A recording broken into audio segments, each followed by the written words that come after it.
Attention Austin guitar players and bass players. Are you in need of setup or repair on your axe? Well, I have the guy for you, gang. That's Jason Swedberg over at J. Scott Lutherie, and you can find him at J. Scott Lutherie on Instagram. Now, if you listen to the show, you know I've been talking about Jason for years. Why is that? Because I've been taking my guitars to Jason for over 20 years. Not only does he do the best job, but he has the best prices and the fastest service in town. Again, find him at J. Scott Lutherie on Instagram. Not only is he doing an amazing job repairing and setting up guitars, he is now building guitars. That's right. He built me an SG Junior, which I have, and it sounds amazing. It feels great. It's the very first SG Junior he ever built. I've got a J. Scott Lutherie SG Junior. You can go see him at J. Scott Lutherie on Instagram. Get a guitar built. Get your guitars fixed. Get them set up. It's time, man. They've been hanging on the wall all through COVID. Now it's time to get them out, get them fixed, and get out there and play. J. Scott Lutherie on Instagram. Let's get down. Gang, are you looking for better sleep and relaxation or relief from pain or anxiety without feeling totally drugged? Well, let me tell you about True Hemp Science Full Spectrum CBD products. True Hemp Science promises premium quality, pure ingredients, and true value. They source the highest grade organic hemp from around the world to handcraft the finest full spectrum CBD products in the Austin area and beyond. They offer a complete line of full-spectrum CBD products, including oils, tinctures, skincare lotions, sports rubs, gummies, and chocolates. Gang, I have been using their products for the last few months, and they've lowered my anxiety, and they've given me incredibly restful sleep. The kind of sleep that when you wake up, you feel rested and ready to take on the day, as opposed to waking up feeling anxious or waking up feeling groggy.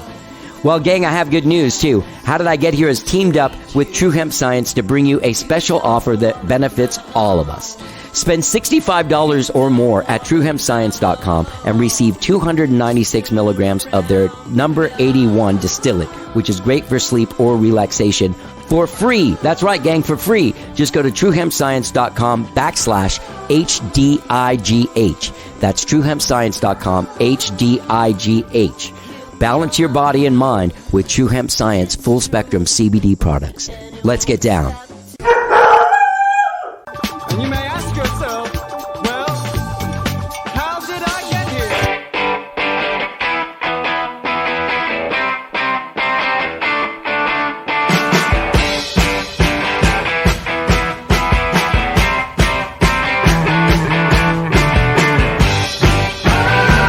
It's time for How Did I Get Here? And now here are their hosts,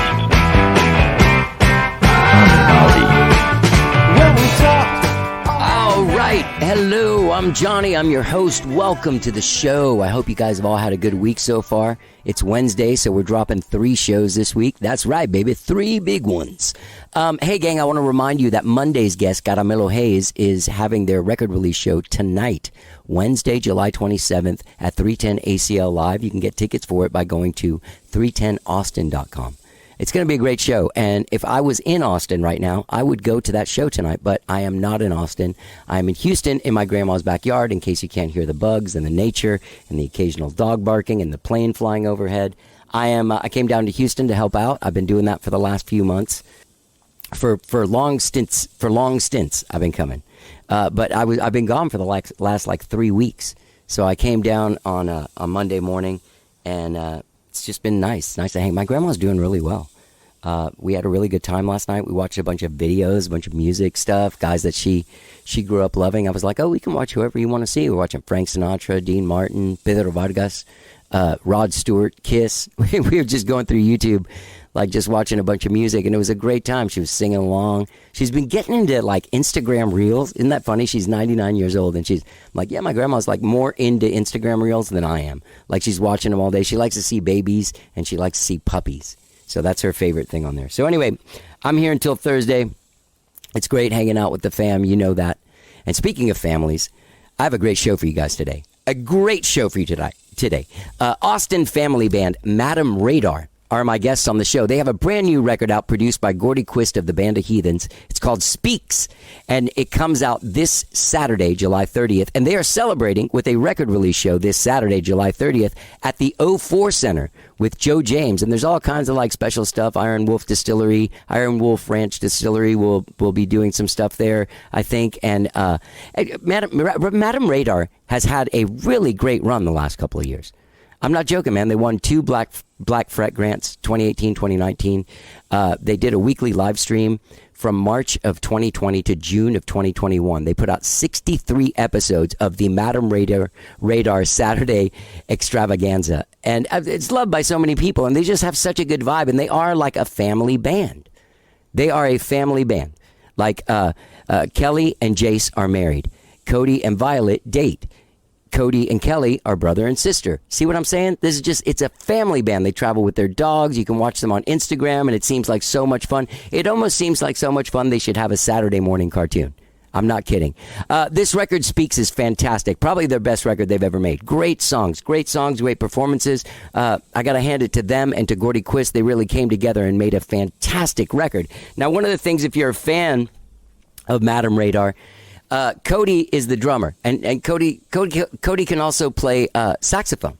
But on this record, he really steps out front a lot with the saxophone. He's a badass saxophone player, and I even asked him in the podcast. I'm like, does this mean that like the new version of Madam Radar could have a different drummer and you out playing saxophone? Well, you're going to have to hang on and listen to the answer of that, because I'm sure he's going to be blowing some sax this Saturday at the 04 Center, July 30th. With Madam Radar and special guest Joe James. Tickets are $30. Go to madamradar.com. I also, man, there are a couple of things. I got a text the other day on Friday from my friend Darren, and he had gone out to see Loverboy and Styx and REO Speedwagon, and I guess Loverboy got COVID, and AJ Vallejo and Kelly Green from Madam Radar opened the show. They played instead of Loverboy. And that was really exciting. And he was really blown away. He thinks Kelly's an amazing guitar player. He hadn't heard the band before, but I bet now he will. I think everyone should check them out, especially this record, man. This record's really, really, really good. You're going to hear the single out called Hands. Great single. Oh, also on the classic opening for classic rock giants tip, Madam Radar opened for Bon Jovi in April. And they were the first Austin band to play at that new Moody Center. How exciting is that? They got the call. They won some contest. And they're like, hey, you're opening for Bon Jovi day after tomorrow or whatever. And they open for, we talk all about it. And anyway, man, I love these guys. I love Violet, Kelly, Kody, and Jace from Madam Radar. This record's fantastic. I want them to invite me, guys. If you're listening to this, please invite me and Rosie to go walk dogs with you guys in the cool places around Austin. Guys, you can find Madam Radar at madamradar.com. Go to their release show this Saturday, July 30th. Get their album Speaks, available on Saturday, July 30th. And their single, Hands, out now, available wherever it is you stream and download your jams. And you're just about to hear it here. And after that, you're going to hear me talking to Violet, Kelly, Kody, and Jace from Madam Radar. Let's get down.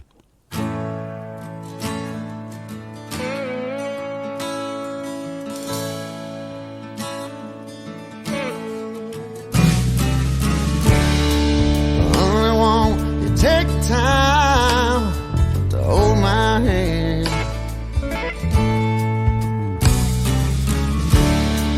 There's no pain we have, love can understand.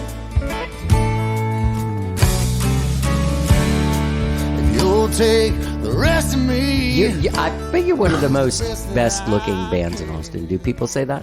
Just as a group, you just are. You're just a handsome little group of people. I'm happy to say that people do say that. Hopefully they'll say that in 20 years. Yeah. They're like, man, they did not age well. We're aging well. You guys have been coming on the show for a while now. Yeah. I was trying to figure out, when did you first come on, like 2015, 2016, or 2014 or something? I think it's like, Let's say 2017, because we were Lean still into in that our mic, man. studio. Yeah. Yeah. Sorry, I know I'm being a Nazi about it. I'm a mic Nazi. Yeah, I think it was like 2017, I think. Oh, really? Okay. Yeah, I think it was right after we did our first album with Omar. Okay. And then, so you guys, the last time you were on was like right before, wasn't it like February of, the podcast came out after lockdown, but you had been on before? Yeah, was that right? I think that's right, yeah. Because you guys were about to release your debut Madam Radar album. On Leap Day of 2020. So how did that go for you on that? Well, I think we unlocked a portal. March was fun. Yeah, right. We did such a cosmic show that we unlocked some terrifying portal that We let kicked loose a so much pandemic. ass, the world had to shut down. Yeah. Everyone needed 2 years off after we kicked so much ass. But you guys made the most of it. I mean, you guys, I watched a couple of those Saturday night extravaganzas. I can't remember how many, but early on I was literally like going between Tiger King and my friends. Awesome. Yeah, we did 66 episodes of that live stream every Saturday night. The Saturday 66 night weeks straight. extravaganza, and it was the best thing that could have happened. Like 2 days before the actual lockdown happened in Austin, we all moved into the same apartment complex, different buildings, but we were right beside each other, so we were able to stay together. Yeah, we quarantined together. We worked out in my garage. And then we would do like a rehearsal on Thursday, a rehearsal on Friday, and then the show on Saturday. And we would like make skits and create like games for people to play. Like we had Mad Rad Libs, which you're familiar with Mad Libs. Yeah. But we just did our own version and we would use naughty words and it became really funny and our fans really liked it. And yeah. Did you find, I found like y'all's was like a show. And there was a few people that did like it's a lot of work, but no one had really anything to do. Yeah. So had extra free time. Putting together this like variety show every week. Not only that, but then we were like, okay, that's cool. People can tune in, but how else can we make money? Because we weren't, we're musicians. We didn't do anything else. It was like, okay, so once a week we would create art and it would be like Violet's week or Jace's week, my week, whatever. And we just kept rotating back and forth and we would create, like she would do crochet or watercolor and Jace would like sew. He does like art where it's like thread art, but it's like he'll create paintings or like old posters out of fabric and it's really cool and unique. And then I would just like paint or do like pointillism or some kind of art, and people were paying like $300 to $1,000 for some of the stuff we were creating. It was rent money. Yeah. No. That generosity of fans was pretty awesome. They kept us alive, absolutely. Yeah. And comfortable. Between them and Iron Wolf. Yeah. Yeah. At that point, I felt like I had something to drink more the whole money in time. my Shit. pocket. No shit, man. So good. But they've definitely been like a huge sponsor of us for a long time. Yeah. Actually, Violet wrote a really nice jingle for them. Do you want to hear it? Yeah. Iron Wolf. Bold spirits with a Texas attitude. It's Nice. usually a lot higher than that, but And I've only been louder awake and- for And more minutes. drunken. But But you also there's a rockin' song. Who wrote and sings Whiskey Eyes? I wrote that Okay. for the actually For them? Yeah, the owner of Iron Wolf, Glinda, her and her husband Jordan own it, but she on two separate occasions had good ideas. One time she was like, I think Whiskey Eyes would be a cool song idea. Yeah. And I was like, oh, I do like that. And it kind of had a ring. And I just, put it in my phone or something. And then a few months later, she was like, I wish someone would write like Iron Wolf into their song like they do with Jack Daniels or something. And she wasn't like, fishing for me to do it. She was just saying that would be cool if someone could do that. I mean, say that to a songwriter. Yeah, right. And I was like, well, the challenge accepted. And then I already had the idea for, she had the idea for Whiskey Eyes. I was like, Right. combine them, make it. And it's kind of a cheeseball song, but it's also like a good drinking I think it song. rocks, man. Yeah. Yeah. Yeah, it's a And rocking song. I gotta say, this record's really great, man. And you. the funny thing is there's you cover a lot of ground, like musically. You know what I mean? Like you definitely like this. The sound of the band has a distinct sound on your songs, Jace. Take for instance, like the opening song. Like there's the big Americana sound. Yeah, I'm kind of like the southern rock country or person in the band. Right. Is there ever, because to me, like, there's people that don't, that it's happened to me. Like there have been people in charge of of giving me money to do something that have said like, hey, can we get like a focus of a thing where I can say in 3 words what you are? And then like I would get like, fuck you, man. Yeah. You know what I mean? Like It's frustrating, yeah. Honestly, we probably could be way further along if we would just go, okay, you be the focus and let's do this, or you be the focus and let's do this.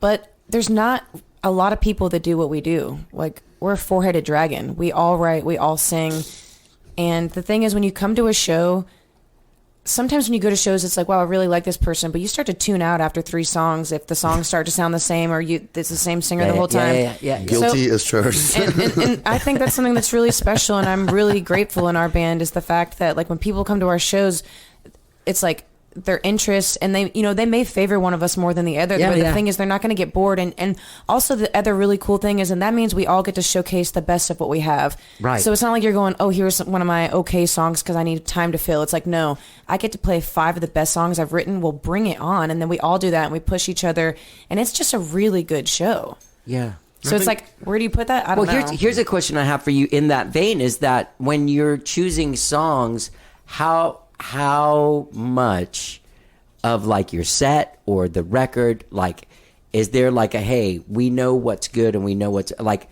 how much quality are you going through and how much diplomacy is involved? Or like, I think we're pretty good about talking to each other about everything, especially like set lists. Well, Violet's, especially early on, was really good at putting the initial set list together, going, hey, if anybody wants to change anything, let's do it. Right. And where do you want to go? So you see where you're at in the thing, whether you're first, second, or third on the rotation each time, and then you go, okay, well, this is where I want to slot in stuff. And a lot of times she'll go, here's the set list I was thinking, and I'll go, yep, done. That's it. It's great for me.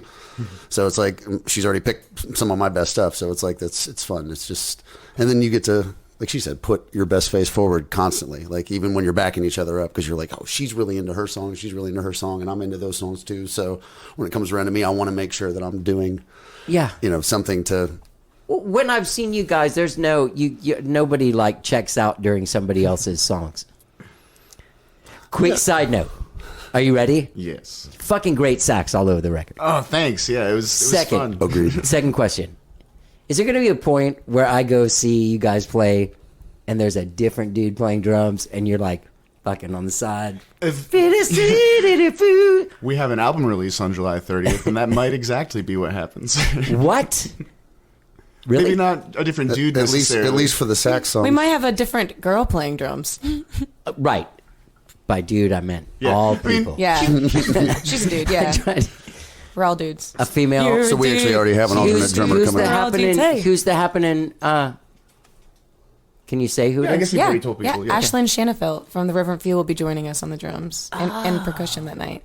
We also have Nick Bedger. He played on Where Did Everybody Go? He's going to be joining us. And then we have Dave Scheer also joining us night of. So Wait. Hold on. I got a note here. Where Did Everybody Go? Is that the song? Yeah, that is the song. Whose song is that? There's a song I wrote about a fish. Yeah, I noticed that. Which is weird. Yeah, fuck, what a great chorus that song has. Man. It's a real Catchy. and it's real distinctive. I was really I went back to the beginning of the chorus after it went through once because I was like, wow, this is really interesting. Also, you do a lot of hard R's in that song. What? Hard R's, like you do your hard R's in that song. I'll have to re-listen. Yeah. It's nothing bad. I just noticed it. I don't know. Okay. I'll never be. I'll forget how I sing it now. She's like, where, dear, everybody? Yeah. Stop adding R's! I was going to ask if that was the choice, but you didn't even know what you were doing. You just sing a different thing. Because you sing, it sounds like you're singing in a character of that song. Violet is a real singer. I'm just like, I just fake my way through. And then I honestly know Violet's been the best teacher for me because I was not a very good singer for very long. I always wanted to be a good singer, but she's really helped me. She teaches kids, so she's been able to help me. You can scoot over, man. You can move those. I really like snuggling up to your bass. I like snuggling up to a squire. I'm very cozy in here. Do people give you guitars? Yes. Yeah, that's pretty cool. Yeah, it's pretty awesome. What do you got? What'd you get from people? Well, what are they giving you? We work with Godan, so they've hooked us up with cool. a bunch of guitars. She has a really awesome bass, and then for the live stream that we were doing, they sent us 3 acoustics, so that was really cool. It was like a Norman and a Seagull, and I can't remember what the other one was. So Norman, a Seagull, and an actual, I thought it was a Godin. They own all of those? Mm-hmm. Yeah. No? Okay, cool. Yeah. Fuck, that's rad. So all of you guys are getting geared up. What about you, Kody? Saxophone god smiling upon you. My sister got me a snare drum for my birthday once. My mom bought me a cymbal once. Ray Rhymes actually buys me a lot of gear. One of our fans, Ray, he He bought me a hi-hat stand. He bought me like my cymbal case. He's bought me a lot of stuff. He's one of those Hooray. amazing fans that like will just overhear you I talking only had to about blow something. him once. It's a pretty sweet deal. Gonna love that. That is a pretty sweet deal. It's called value. You know? Yeah, the gift that keeps on giving and giving and giving. I think that's right, and I think that okay. So you guys have found a way outside of like you're able to. Okay, wait. Sorry. Let me go back. I obviously smoked some weed too.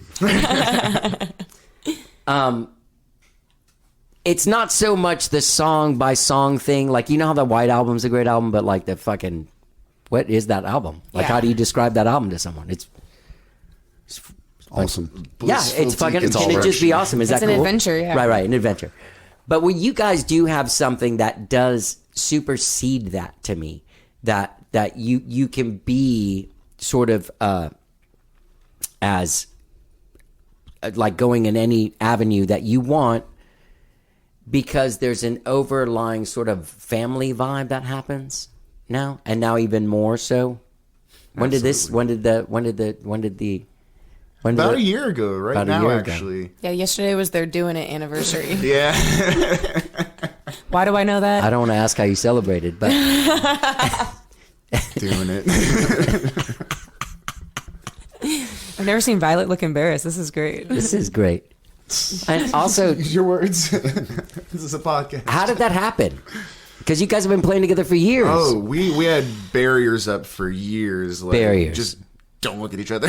Don't be nice to each other. Yeah. And Yeah, the walls were very high. They really were. I would pop up every once in a while and glare at them. yeah. Yeah. Stop it. What are you doing? Yeah. Stop looking at each other. Yeah, I was like, I don't want Kelly to be mad at me. I can't bark up that tree. Right, but what room do they have to talk? No. Yeah, right. Yeah. Exactly. So let me ask you this: did that?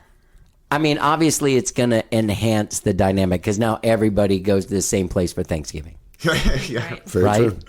So A lot less time off needed. yeah. We found like being on the road is And way you guys more all fun. live by each other too? Yep. Well, now we live together and they live together, so we've cut it down from 3 to 2 Same apartments. apartment complex.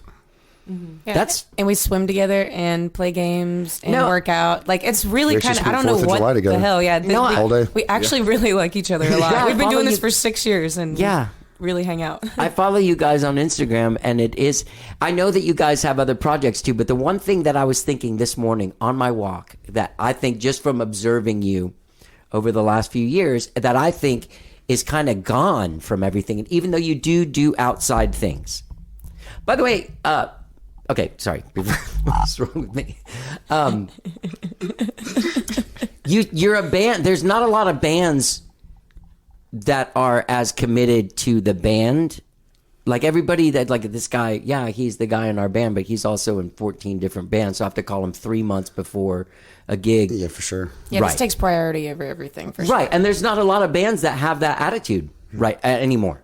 Well, I think it feels like today, especially, you have to spread yourself out so much to see what happens. And with us, we're just lucky enough that what we do is so spread out, but it's together. So And then it also helps that we're family. So it's like, you know, when you love people, you're willing to do anything and you work hard and you stay together. And we've just found a way that it's like, oh, we're all really good at different things. So we've just started like delegating the thing like that, where it's like, oh, you shine better here, you shine better here. And Yeah. all of a sudden it's like, you don't feel like you're burdened by having to do so much work. You're like, oh, I Yeah. just focus on my stuff, but stuff's still getting done because we all have a common interest. Right. Yeah. and that is not having a job. Yeah. I don't want a job. No.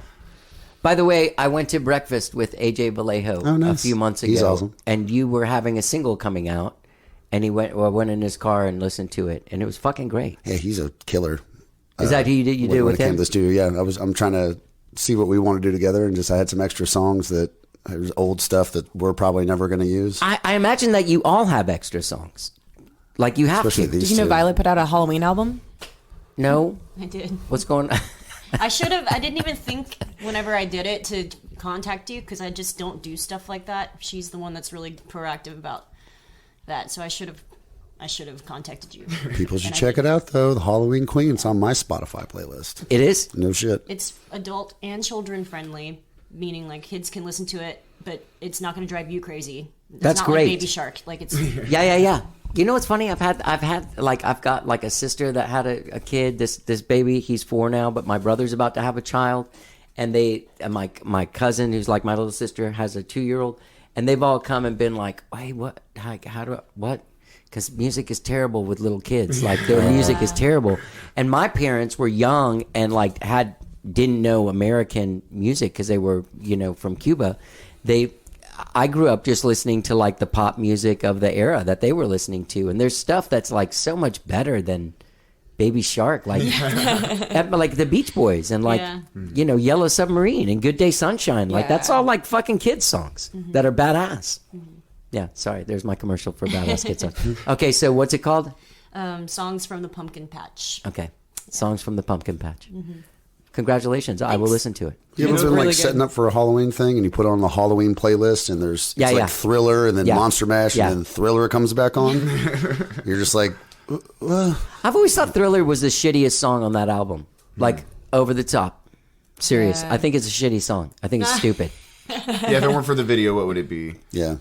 Yeah, and even more than the video, it's like the spectacle of the video. Like, because even the video is stupid. Yeah. The best thing Like- that came from that is the meme. I love the Michael Jackson popcorn. I love using that whenever people get into fights on Facebook. Like, it's the best. What does it say? It's just a meme. It's just him eating the popcorn, like Popcorn and smiling like Yeah. he's watching the screen.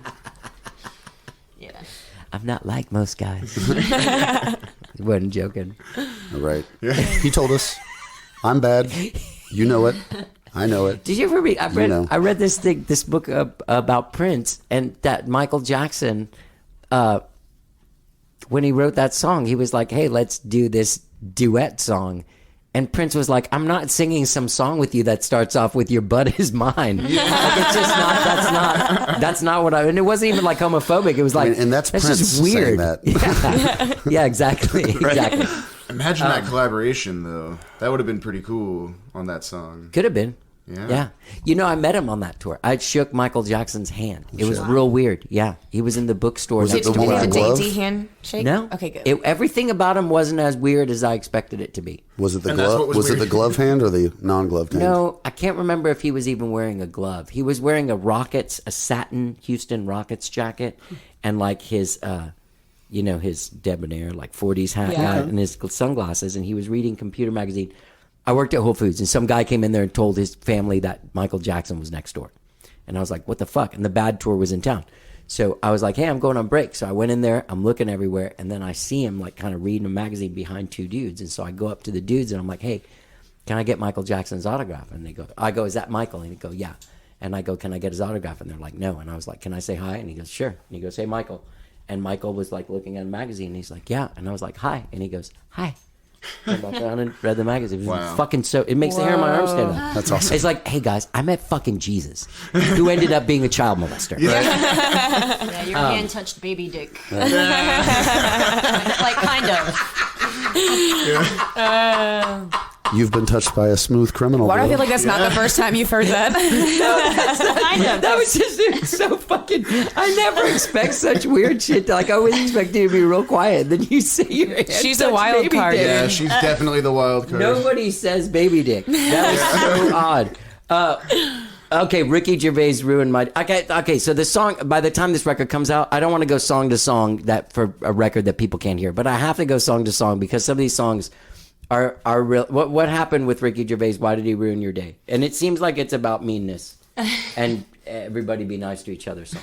Is that you? Yeah, it was inspired by when he roasted everybody at the Grammys, Or Golden Globes. or Golden Globes, and just how offended the celebrities were, and he just didn't give a fuck, and I loved that. Yeah, about yeah. him.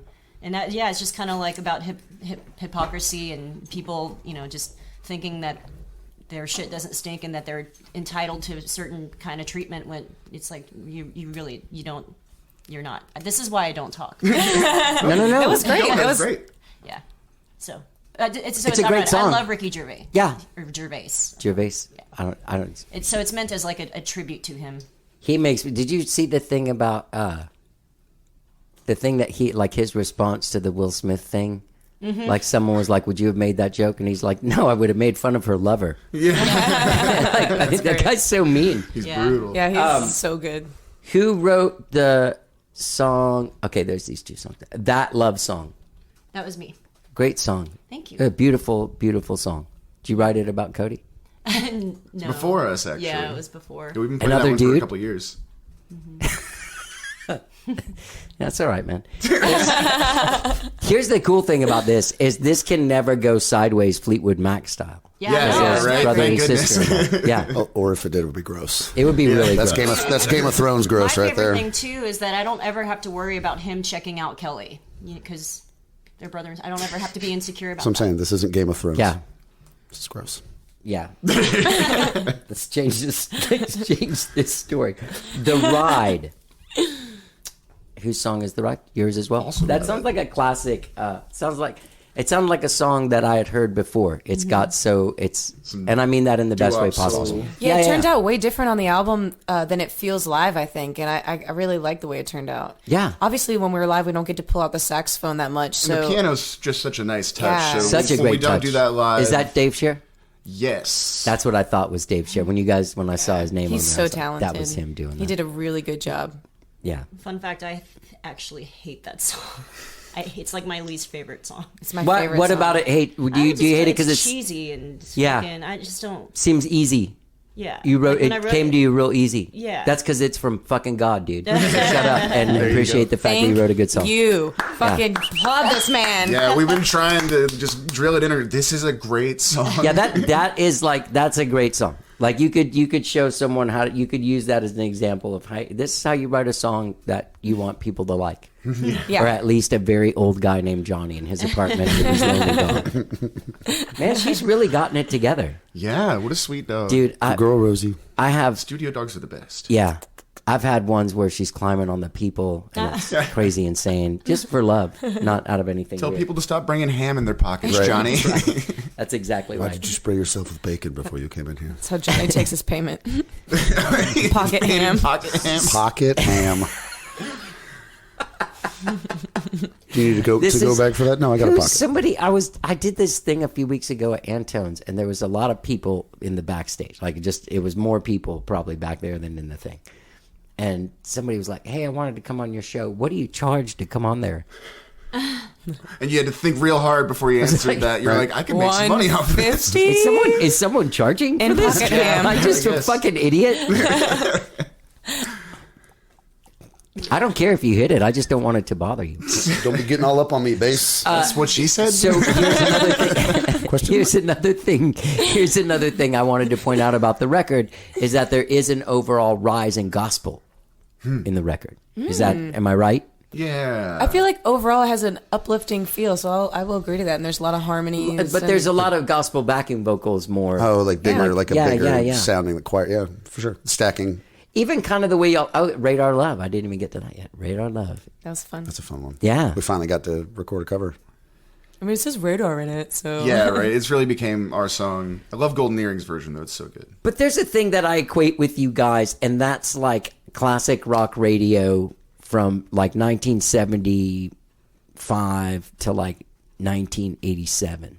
I take take it. that. Hell yeah. Is that right? Yeah. Oh, yeah. I mean, I just from knowing you guys, and but not what your music sounds like, but what you guys like are jamming to. Yeah, our dad drilled that Right, into right. us. Like we were talking about Baby Shark. Like we were listening to Strutter by Kiss. You know. Okay, that's cool as shit. Yeah. Oh Yeah. yeah. Yeah.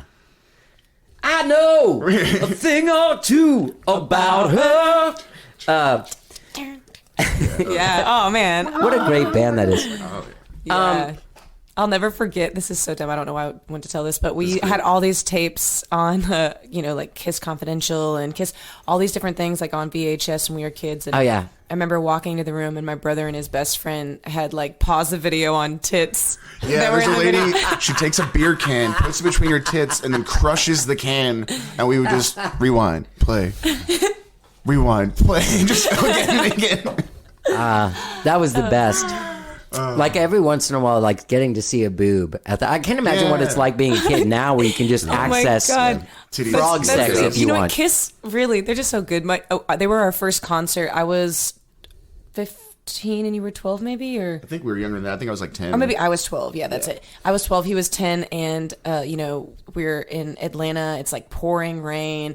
we're like just having a good time. It's like our first real concert. You can feel the heat from like the fire. Yeah, from the explosions. And then they go to an audience crowd, and this lady, boom, tits, and my brother's eyes light up, and my dad's like, "That's my boy!" Well, speaking of that, it was the thing. You guys showed up an hour early, which, by the way, is not bad at all. It's super awesome. Had I been out walking Rosie, it would have been weird, but it was awesome. And luckily, I was totally prepared. I had my notes. I was on to doing something else. I have had a thing where I wasn't ready. Oh yeah. And someone showed up, and I was like, Just butt ass naked on the couch. I had a whole line. Sometimes when I walk and listen to a record and I start thinking about all the stuff, the first thing I was going to talk about was Bon Jovi. Now, not only did you guys, we'll talk about how you got that gig or whatever. Not only did you guys get to open for Bon Jovi, but you were the first band in the Moody Center. First Austin band in the Moody Center. That's pretty fucking great. No one else is great going to little do feather. that. You know? We got a little piece of history here. A little piece of history right there. Yeah. And so how did you get this gig? So a while back, I'm like always online, and I just take screenshots of like if I see gigs people are playing or like different venues or like whatever it is, I'll just like take a screenshot and put it in my phone. And I just do that like all day long. And it like anytime I don't know what to do, I'm like, oh, here's a thing to do. But I had taken a screenshot of, it was like an advertisement saying like Bon Jovi was going to have local bands open up for all their tour. And I'm just going through my stuff and I'm like, oh man, I forgot about that. I should actually look into that. And I went on their website and I just like sent them all of our information, like, you know, like a video and all that stuff. And the thing was that we had a contracted gig already booked. So I was like, you know what? You'll never get the opportunity if you don't. So I thought there's no way in hell this is ever going to happen. But I sent our stuff in, and I was fully just ready to play this gig. It was an awesome gig. It was for like a little Americana series, and we were excited. And the like 2 days before the gig, they were like, "Oh, by the way, you're the winner. Like, congratulations, you get to open for Bon Jovi." And I was like, "What?" And I almost thought it was like fake. So I didn't want to tell anybody until I like confirmed. And I was waiting, and then they put it on line, and I was like, this has to be real. This is from the Bon Jovi account. This is our fucking band name. So I had to call and be like, I'm sorry, this is a day before the gig now. I'm like, we have to cancel. And it was a genuine act of God at that moment. Yeah, I was like, it's like Bon Jovi. How do you call somebody and go, hey, look, I know that you've been promoting this gig for 2 months and you're really excited. We've been really excited. We've been promoting it. We're super excited, but we got to cancel on you a day before. And that's not our style at all. And that's not, we will show up come hell or high water. We won't be there standing there, even with your door chain shut. We're like, but you said there was a gig today. But it was such a cool experience. And they were really sweet about it. I think we did the right thing, that we called with a solution. We called with saying, hey, look, we already have a friend of ours that can come fill this gig slot for you, but we have to take this. Yeah. You know what I mean, Bon Jovi called. Are you kidding me? Yeah. Bon Jovi called and said, hey. And they were stoked about it for us too. They were like, "Oh my god!" They were really posted sweet online, about it. like, "Oh my god, they got to go play for Bon Jovi. Sorry guys, but we got someone else coming in. It'll be okay."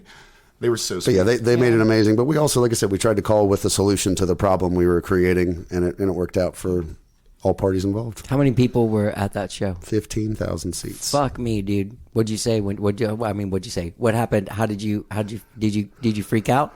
I'm freaking out. It was kind of stressful, personally. Like, I remember just being kind of on edge all day, but like, just because there's so much potential there's a energy lot. built up. Day of, I wasn't, but honestly, we only had 3 days to think about it. So it was kind of like, it happened so fast. Stress. Would you have 30 minutes? 20 minutes. But that's great. You got to tell this story. Smash Mouth? Yeah. Smash Mouth opened for U2, and they only gave them 15 minutes. So we got more time than Smash Mouth. Yeah. And it's like, might as well be walking off the stage. One song. I think if they opened for me, I'd give them 15 minutes. I don't like that band very much. Yeah, I mean, what else are they going to play? Okay, so walking out on that stage to all those people, did you feel like there was people? Did someone come out and be like, "Hey, hometown people," or was it just when we you just walk out there and the lights are all still on? They gave us a nice shout out getting up there. But a day before it actually happened, we made a video online. We're like, "Hey, this is happening." So a ton of our fans bought tickets and showed up wearing shirts. And I swear, like, you can hear them yelling. We got video from the like the crew whole there. thing, They yeah. just took a video, like still video, and Kody kind of edited it down. But you can hear our fans be like, "Madam Radar kicks ass," and it's like the sweetest moment. Yeah, you're like, our people are here. We can do this. Did you notice something like after? Because like everybody that we know, and I know there's a lot of musicians listening, they're like a fucking opportunity to get in front of 15,000 people. Yeah.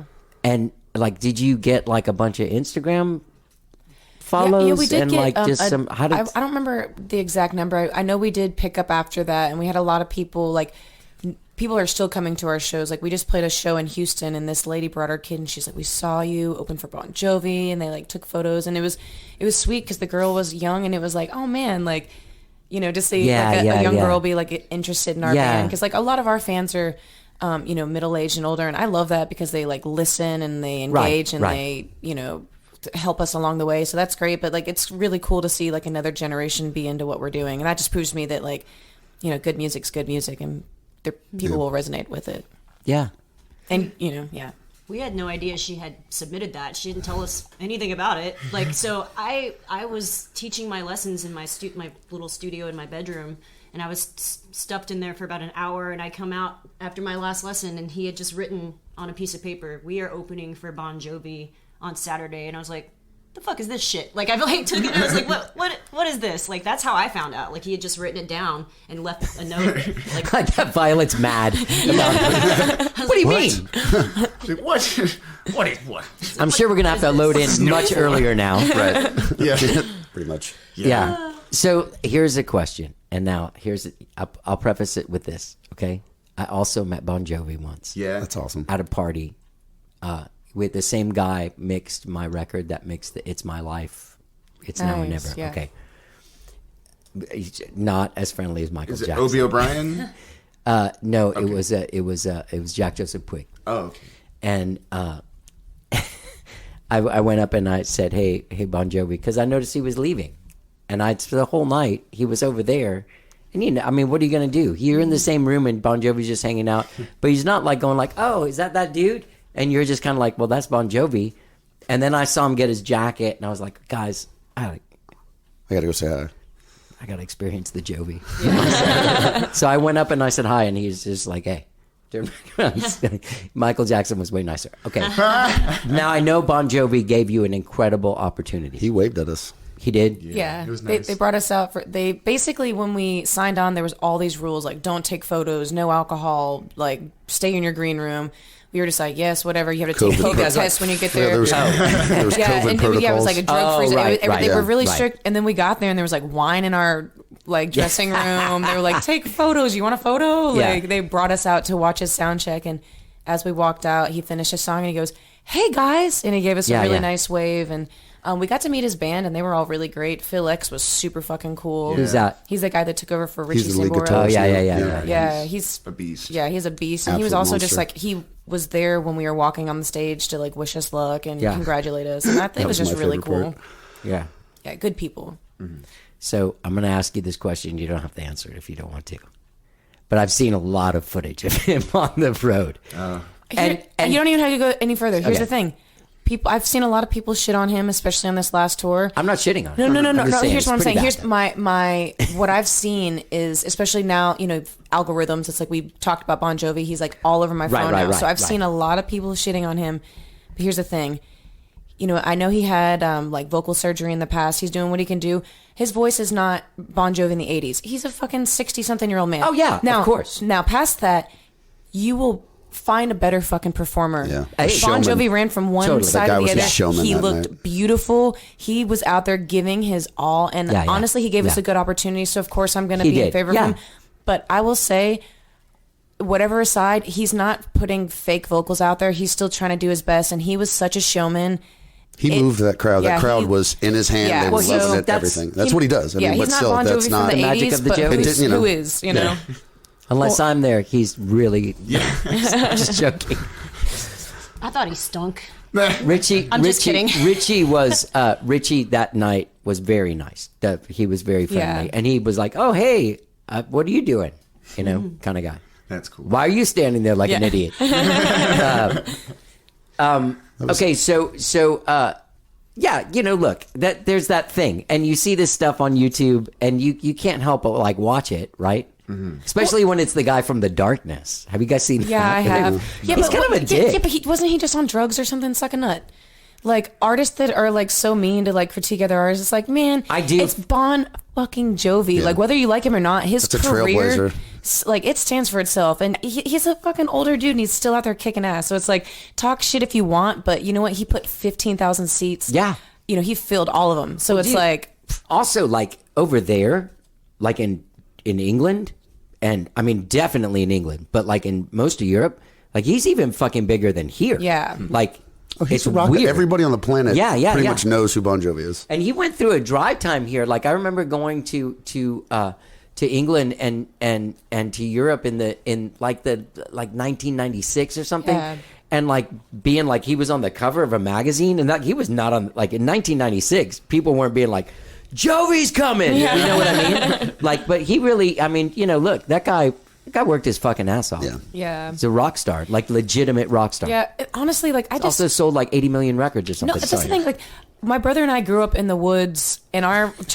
Like here, this is With setting Bon up. Jovi. No, listen. The thing is, it's like we came from a very simple, beautiful life where it was a lot of love and a lot of creativity, and fast forward into the world of the internet. Like I remember going to school and like sitting down and learning to type and like going to Ask Jeeves. You know what I mean? Before Google was really even a thing. Now it's like social media is such a part of everything, and people are mean, they're trolls, and a lot of people are lonely, mentally not and that's why they're stable. like that. Oh, yeah. And they like that's where they focus their time and energy. That is their life. Like maybe it's the way that we were raised that I still feel like internet blah. We do it because we have to, and that's a way that we can get our music out into the world. But if I didn't have to do that, I just wouldn't, because it's so nasty, and the way people put their opinions on Facebook, like it even fucking matters. It's like, it's just, honestly, it's sad, because you're like, this is your life, and I'm sorry if that's your life, but please go outside, see some sunshine, Go to the park. watch some live music, Yeah. and do something nice for somebody else, and you will feel better about life. And Like, also go say hi to someone, because now everyone hates each other. So the guy's wearing a blue shirt. Just go. They're Just wearing go. a red hat. You know what I mean? Go It's to like, HEB and just try to smile at people as you walk by them in the house. I do that all the Watch time. their Dude, this- adverse no, literally. Yeah. reactions Yeah, yeah. to how you I'm like are. one of It's those people that the other day, Jason and I were driving down Barton Springs, and I waved to this homeless guy, and he waved back, and we smiled. He was like, do you fucking know this guy? Like, are you friends? I'm like, no, dude, that's just like, he's a fucking person. He's Just standing a there. It's dude. hot as shit. Like, hi, good to Yeah. see you. And I mean, Jason's like the sweetest. He literally, like, there was a lady sitting on the side of the road the other day, and he went through and like emptied out our cabinet and was like, do you need food? Do you need water? He scared the shit out of her, but he's like, Right. she's like, what do you want for this? He's like, no, it's hot as shit. Like, get off the corner. Like, go make yourself some food. Have a nice day. yeah, Treat people with respect and kindness. yeah, You'll feel better about life. yeah. Hell yeah. And also, like a lot of those, there was a lot of stuff that I like during the pandemic when people were locked down, and like Yeah. there was all kinds of like emotions coming up with people. Yeah, and, people are scared. and stuff was going crazy politically, and then people were becoming more and more divided. And regardless of how much you agree or disagree with somebody, people became like kind of inhumane towards each other, Yeah. and just kind of like a person wasn't really there. Yeah. It's pretty insane. Well, you become Yeah. numbers at some point. Right. But it's tough, because I'm sure like in your audience, just like Skyrocket's audience is like regular Texas. Didn't you guys just play ACL the other day?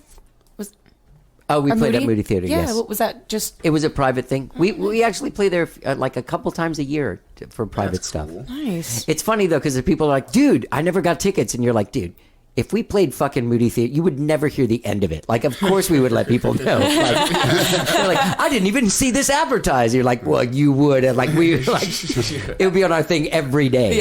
Yeah. Not just because we needed to get people there, but also like, hey, we're playing Moody Theater. Yeah, right. Shouted from You- the I'll tell you this mountaintop. one thing though. We played the night after the 2 nights of Steely Dan. Yeah. Oh, Steely Dan's so awesome. So awesome, but apparently really weird. Oh, really? Why? How Yes, so? and like apparently a couple of dudes had COVID, and they just were like going on stage and playing trumpets and stuff. Yeah, it was kind of weird. Like a couple of the stagehands, they were like, "Man, yeah, that was a weird scene last night."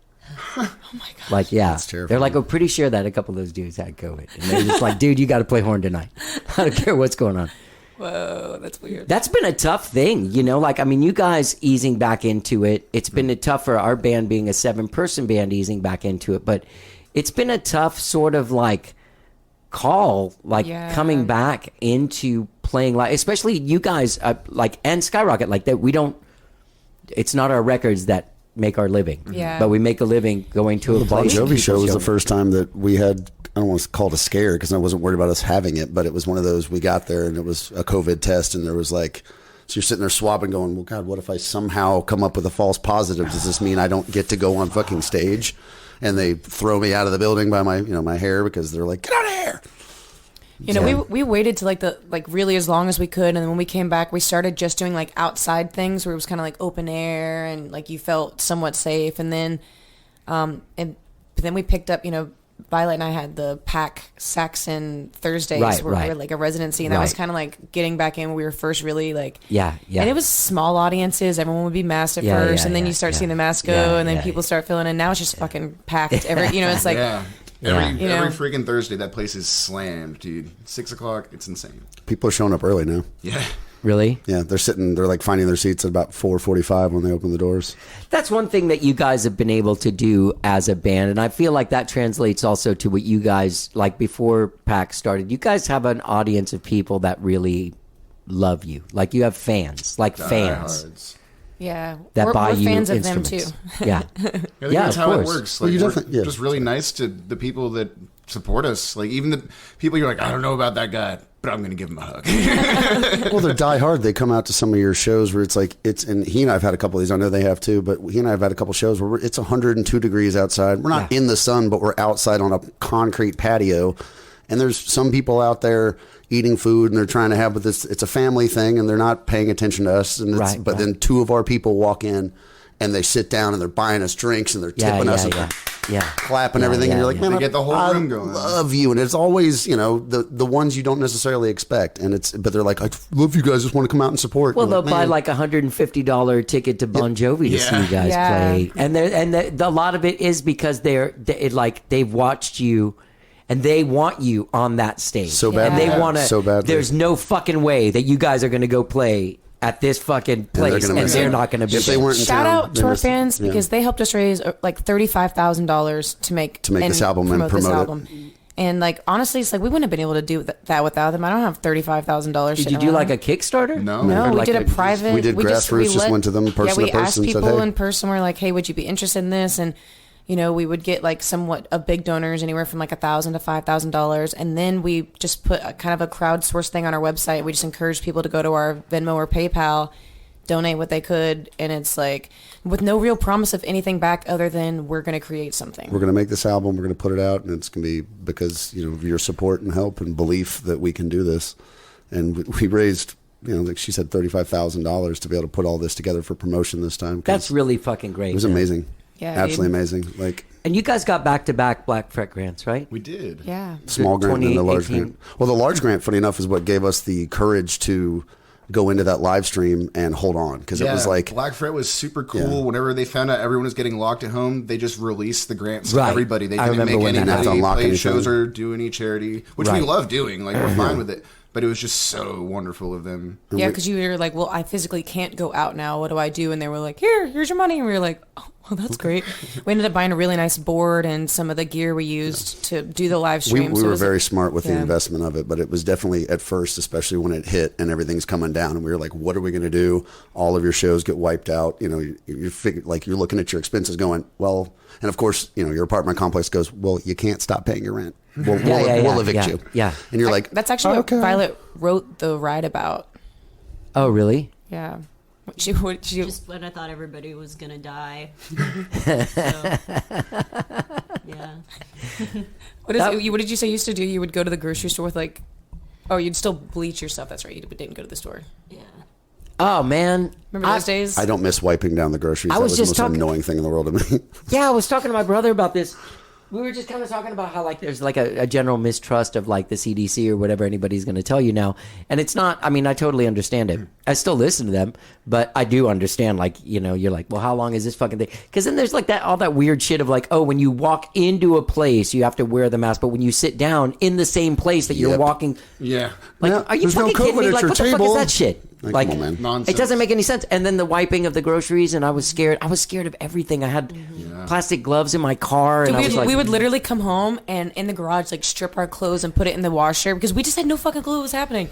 And I was like, I'm not trying to get sick in this bitch. Like, so we were deconning ourselves. Literally. Right. We had no clue. Did you guys ever get it? No, luckily, actually. knock on some wood. None of you guys? No.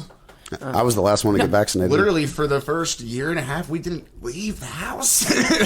No, I do. I do we really remember. did I think the other place. thing was we all eat really well and we were exercising. Like we were staying really healthy.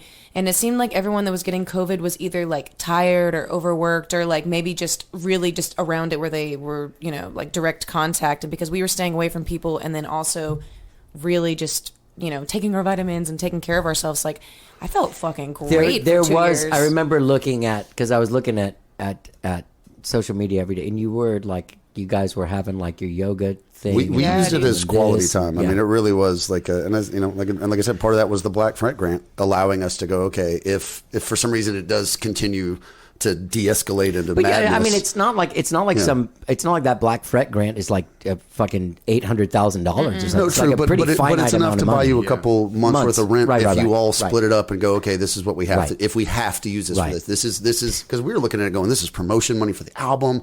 Oh, this is hitting all at the right time. Right. Album just came out. Wow, we're going to be able to do what we're trying to do right now. Because that was part of what you were doing with, like, you were changing your name and you had a new album, so you had all this money you were going to be able to use to do it, and then you didn't. And then we didn't. Yeah, it's like, and then the world shut down. But the one question I was going to ask you about those live streams, did you feel like you got new fans? Yeah. Yeah. Definitely. Every time. You do? Yeah, it was like internationally in a way, not like an insane amount, Definitely. but we had like people in where's Matt Lindsay? Korea? Yeah, people in Korea, people in Germany, people. There's people Australia. from all over. Yeah. But that's most like. But I personally met a lot of people here in Austin once stuff started kind of opening back up. We went to a Beetroot show, and I remember we were all kind of sitting there just in the corner trying to stay away from everybody still, but it was outdoors at Aguero's or whatever down on Congress. It was a beautiful night, but it was one of those. We had like 6 or 7 people come up and just be like, "Hey, I know we're trying to knuck," and just be like, "You guys kept us going," and I was like, "I have no idea who you are. I've never seen you." This one guy came up and he was like, "I just want you to know I've tuned in every single," and he was in tears. Like you could tell. Yeah, it was almost like he had never met us before, but he was like the fact that we had like he was like almost it was like something where we were trying to just have fun in a time when. Obviously, that was not fun. Something to look forward to every week. Because those days, if it weren't for me working out every day, I would have literally gone insane. Just from not having something productive to do. Thanks, man. I did a lot of experimental cooking, in case you can't tell. I should have been working out. I'm looking at you guys, and I was like, what neighborhood are you guys in? Could I walk to these daily workouts? There was something I was going to say that was really good about you guys. Well, you can go to the bad stuff if you need to. Right. No, I didn't have anything bad. Where's your cons list? I did actually have a Bon Jovi story that I wanted to relate. Thank you. So, kissed him. I kissed him on the mouth. No, and I had COVID. COVID. Now I have. We were in the pit right before we went up on stage because you were asking like about the experience, and we were all vibing out, and Phil X was like standing next to us, and we're about to go up, and it's like 30 seconds before they're going to call our name, and everyone's like, okay, we got this. And I know we're ready, right? We've played on stages before. I know we're ready to do this. There's no, do we belong up here? What's going to happen? But in my head, I kept going, what are 15,000 people going to sound like?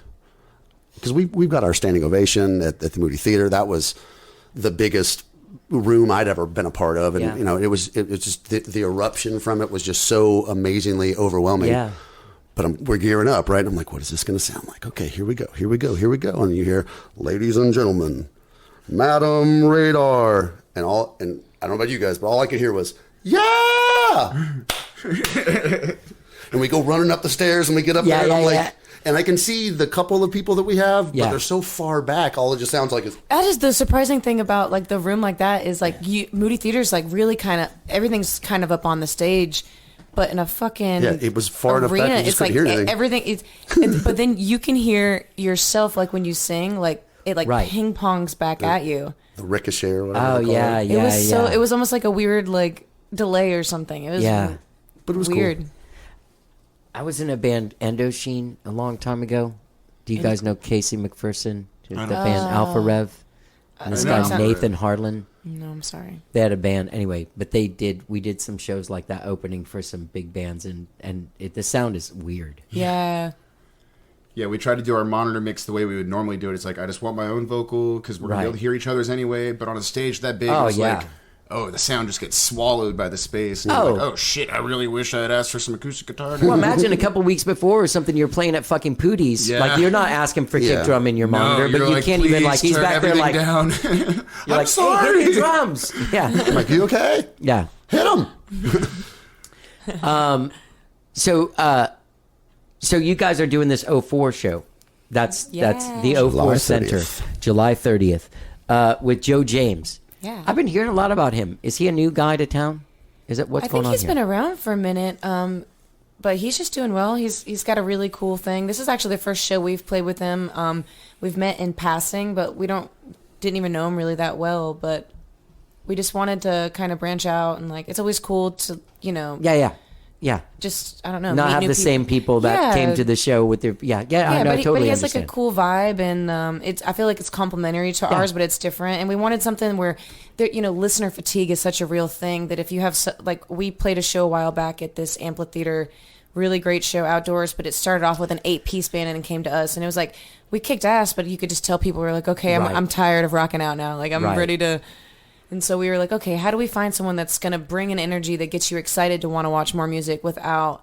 That doesn't burn you out. Yeah, that doesn't burn you out. And he's got a really good soulful thing, and he can build it up, but he's also got a mellow side to him that was really cool. So I think he's going to be a perfect opener. It's a great show. Yeah. Perfect fit. Because you guys you have that soulful and also like Americana thing. Yeah. Your voice is so like incredibly huge and beautiful. They have to use a special microphone. Like, what microphone is the one that they're like, oh, this is the one? The one on the recordings. It's like an 8kg or something. They were the microphones that were used to record Bohemian Rhapsody. Oh, that's right. It's like the actual ones. Like not like the brand, the ones. The actual ones. Yeah, Gordy has a sweet microphone collection. Ah, that's exciting when people have that shit. Yeah, shout out to Gordy Quist and what a great guy, Steve Gordy Christensen at the finishing school. Steve did the mixing? Yeah. Now, he did the isn't mixing. Steve from Houston? Yes, he is. Okay, so I've heard his work he's great. He engineered He's a most of beast. the album too. He I did? think Gordy did maybe one full day. But yeah, Steve is phenomenal. Yeah. He's the man. Yeah. I've heard a lot of nice things about that guy and his work. Are you- Is Do They really you work know great as a team Krungben? for us. Yeah. Who? Krungben? Nope. Honestly, I didn't really know them either, but I'd heard of them through Steve, but then Paul McCartney came out a while back and was like, they're in my top 3 favorite bands. I was like, okay, I gotta listen. So I watched. They did one of the ACL lives, like the taping, and I watched it, and it was pretty cool. Not necessarily my style of music, a little more like atmospheric, but they definitely have a cool thing going, and they're a good looking group too. Yeah, they got a huge thing going right now. Yeah. Anyway, Steve does their. Yeah. Okay, Oh, yeah, I Steve was does their wondering, are mixing. you trying to set me up with one of the guys? Yeah, What's going on no, here? Steve does their mixing, but He's like their dedicated guy. yeah. He does do a lot of big work. Like, he's done some big records. Yeah, he won a do some Grammy with Beyonce Steve shit Earle. or something?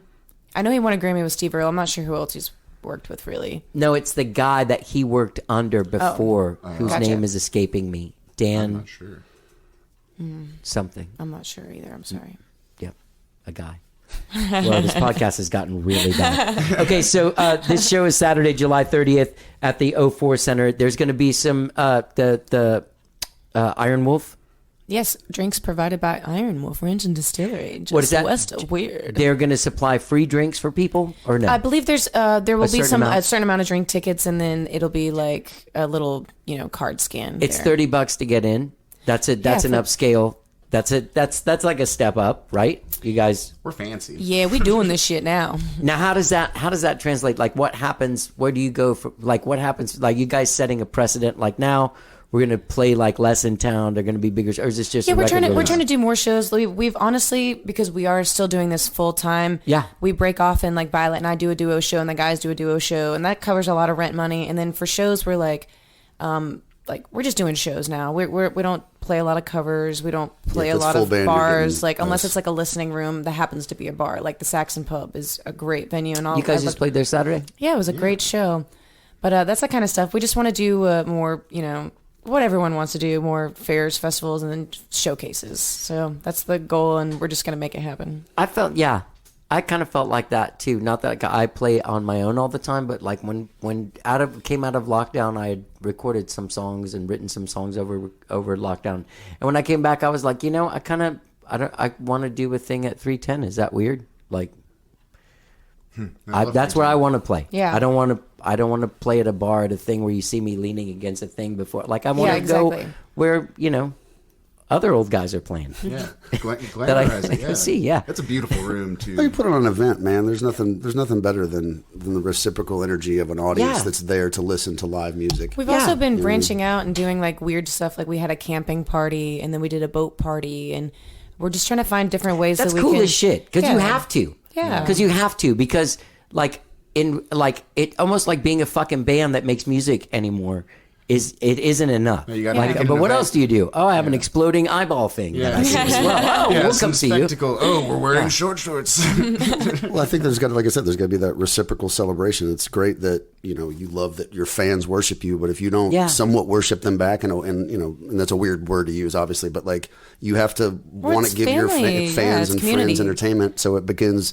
Because just to get your art supported of any kind is really difficult, obviously. And when people love it, they love it, and it's like that's like the boat party and stuff like that. Giving them those little VIP opportunities to come and celebrate with you is just key for us. So yeah, and that's what I feel like you guys have created a scene and a community more than like we play shows and these people pay to come. So you guys have like it's a scene. Yeah. Yeah, I agree. Congratulations! It's like a little traveling also, party. Congratulations on such a great record. The record that's the single that's out now is "Hands." That's a great song too. Thanks. By the way, great. What when it comes to writing the songs, is there any cross? Like, what do you tell these people? Like, hey, say I just give them the stink eye when I don't like what they're doing, and they usually go, "All right." But how does that work out? Like writing credit, is it shared in some way? Because there is like such a family thing. Not to get in your business, Well, like if you write the song, you write the song. Obviously, we've been doing more things we try to write together, and that's really cool. But as far as like the way it breaks down is, no matter who is the standout of the album or whatever one makes us money or whatever, we all split it 4 ways. So it's like, if there's an album that I don't write any songs on because I just have hit a whatever, it's like we're all still creating and going on this together, so we all want to be a part of it. So it's like take care of each other with the Madam Radar. So there's like sound, a non-writer's share. Yeah, that's what my old band Gowdy used to have. Well, at some point it's like it keeps everybody motivated, and then it's like you want to see each other succeed because you're still succeeding. Yeah, and what you're bringing to one of Jace's songs is it might not be compositionally whatever, but it is important to what he's I don't know doing. enough to tell them what to play. Yeah. So I don't and for me personally, like I enjoy being with people who, because I also trust what we play together, that typically what you're going to bring to it's going to be you, and it's going to create our sound, and without trying to be like, no, just play this. Yeah, that's your part. It's like, well, what if I hear something else, or if it doesn't work, and because you'll eventually work that out too, the dynamics of stuff. If like he's playing something for the drums, he and I playing together as a duo, I've learned a lot more about being able to hear rhythm and being able to hear her bass and stuff like that, and like versus like Kelly and I used to play a lot together, so it was a lot of 2 rhythm guitars and how that works, and then you add other instruments. I had to really learn how to play essentially, and these guys have helped me put my songs forward and progress them in a way where it does, so like I said, become overall like a sound of what we're trying to do, because I don't want it to ever be my songs or her songs or her songs or his songs when he starts writing it. It's the cool part is that we do our songs together. Yeah. You know what I mean? It's like, whether I wrote a song or not doesn't matter. Yeah. Because it still doesn't sound like it would sound without these guys. Right, exactly. You know what I mean? And that's the overall thing that makes your music cohesive. Absolutely. Regardless of whatever kind of genres you creatively you competitive. Like I want to write the best song for every yeah. album if I can, but it's not possible. And it's like, all these songs, every one of them down the list, depending on, regardless of which one ever becomes a single here or there, is like every song has this epic arc it could go on because of we support everything. There's no filler, there's no garbage. It's not like, oh, well, we got 3 more songs I guess we put on here. So, I think everything feels big and epic in its own way. So yeah. As a Violet, let me ask you a question. As the bass player, is it weird to have Kody go and play sax and have a different drummer? Like, are you guys at this point from playing together for so long kind of locked into your field together? Did that weird you out? I mean, no, not really, but he does have very specific things that he'll do with his kick drum that frustrate the shit out of me because it's just like, what? Like, he can be unpredictable. So I'm learning to try to listen to him more and follow what he's doing because sometimes it can be, especially like on Siren Song. I still don't know. Like we had to on that song, we had to literally Steve had to pull up the wave file for me to play along with his kicks so that I could match. So you could see it. Yeah. Yeah, because it was an important part. That song's very. That song goes into some pretty wild. Kind of has like a Pink Floyd vibe to it. Yeah, definitely, definitely. Psychedelic sax in the background, like space echo reverb, just deconstructing it. It's pretty cool. Sax, baby. Yeah. You gonna wear a shirt when you play sax live? No. Gets in the way. Wouldn't. I mean, you've been working out. You look great in those shorts too, by the way. Sorry, Violet. I don't want to get weird on you. But you got to wear the cape, though, even if you were not wearing your shirt. Still got to wear the cape. Or just you guys shiny leather pants. Lost boys. You're playing at the old quarter? Yeah. How do you do that? We don't know. First time We've never been there. Like, you never have? We do like a, I don't want to say broke down because that sounds like it's falling apart, but like, we scale it down. Yeah, we do a scaled back version where Kody plays a cajon. Yeah. But I play it like a kick drum. Like I sit on it, I have a backwards pedal. Okay, yeah. I still use like a snare and a couple cymbals. But it's way more compact and tightened down. Right. And makes me have to focus a little more about how I'm playing because you're doing it all in one drum. That's always fun. Good little challenge. Yeah. Yeah, is the stage like super tiny? So do you play acoustic or you play kind of small amp electric? I'll bring both just in case, and then I'll assess the situation.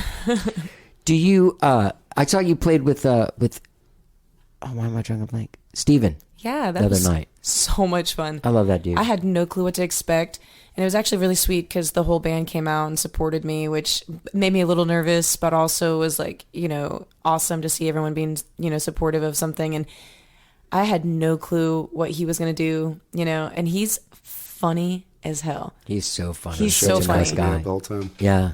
He was ridiculous. Like, and his songs like live were really, really cool. Yeah. I've asked him to do this before. I had this. I played with the Bodines, and we did this thing in Vegas, and he was like the tour manager guy, out of the blue. Yeah, he keeps telling us that he's going to do that for us. Tour manage you? Yeah, he's really good at it. Yeah, I thought he was joking at first, but now I feel like no, he made sure everyone was taken care of. Like Kenny Aronoff was playing drums and everything, and then like he was out with me until 4:30 in the morning or 5 in the morning. That's awesome. And encouraged me to call a prostitute. Because I was like, you guys ever call one of these numbers that people give you the card? They're like, no. I'm like, I'm going to call and see what happens. Yeah. So I'm like, we're in the Uber going back to the hotel from some weird punk rock club. And I'm like, hey, this is Johnny. Just calling to say hi. I left a message.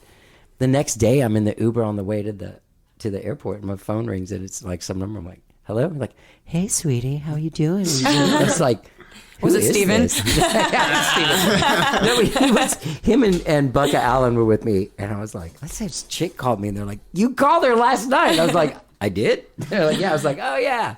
Yeah, but he's a fun guy to be around. I like him a lot. And he's a talented fucking guy. Yeah, he really is. Surprised me. He's also gotten in shape. He kicked booze and looks great now. Did you kick booze? Or no, I drink it a lot. It'd be tough. Wouldn't it be weird to have like a booze sponsorship if you weren't on booze? When we started as the Texas KGB as a trio, we were the band that didn't drink on stage, or really rarely outside of that. We like it was like a thing. I didn't meet that band. And yeah, right, yeah.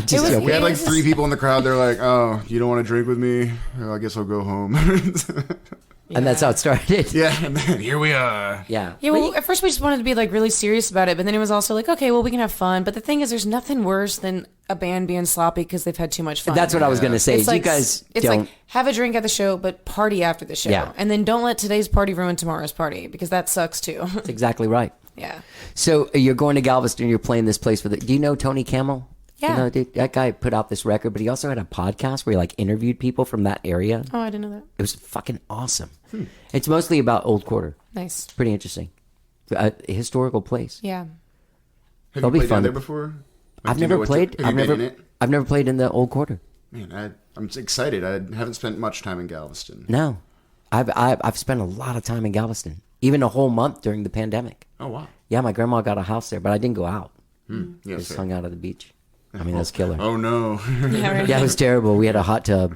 My grandma did rule that. She was like, "Man, I'm gonna die, and this me just sitting in my house. Like, I'm gonna go at least sit at the beach if I have to sit at a house." And she was like, "Anyone that wants to live there," and I was like, "Fuck yeah, yeah." Pretty sweet. Pretty sweet. Okay, so what other gigs? You got the 04 Center July 30th. And the record comes out July 30th. That's right. Okay. Any singles? I know there's singles before. No. No, but we're gonna do a couple music videos for this one. So Oh, good. I think it'll be a video. We have a video for Hands coming. It's really, really good. And we're actually not in it at all. We just used actors and went like totally movie style, and it turned out really, really cool. Wow. Nice little 5.5 minute movie. Yeah. And then we're gonna do a video for Ricky Gervais and for Whiskey Eyes. Ricky Gervais is definitely going to hear this song, right? I mean, he's going to hear We it. really hope so. He's going to hear it. He's active enough on Twitter. I bet we could tweet him a few times. If he sees his own name in a song, he might be curious, you know.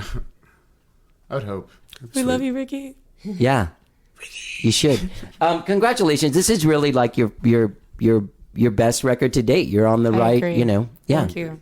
Congratulations. Did you notice what the album art is based off of? You might not recognize it right away, but No, but I was going to comment. Who did the art?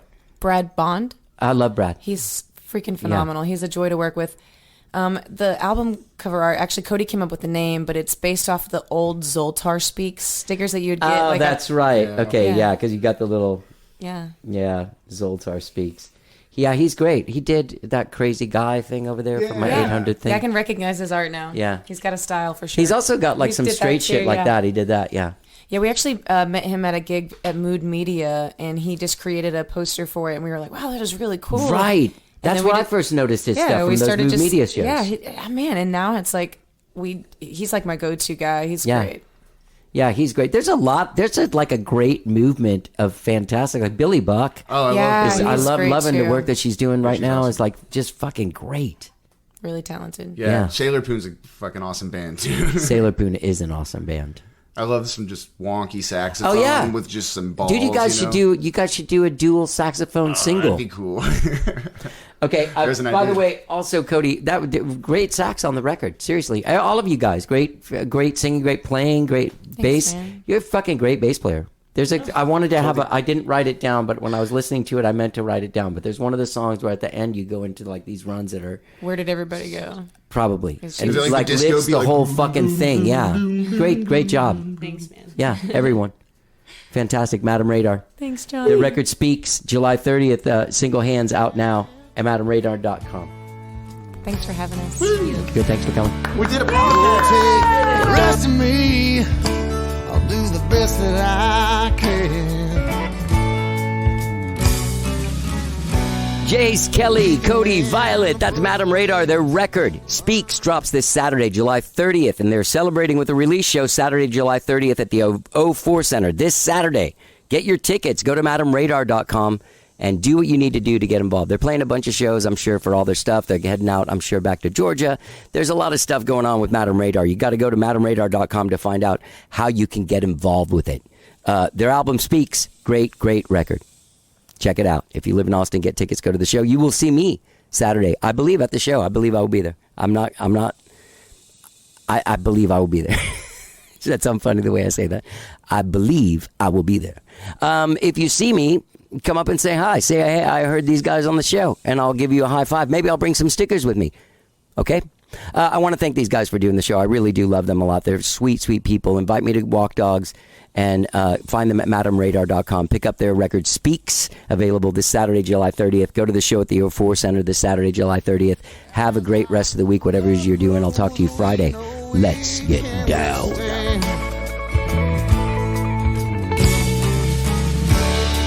All the tests that hard times oh so often can. Forever never long enough for life's demand. So honey, let's take time and just hold hands.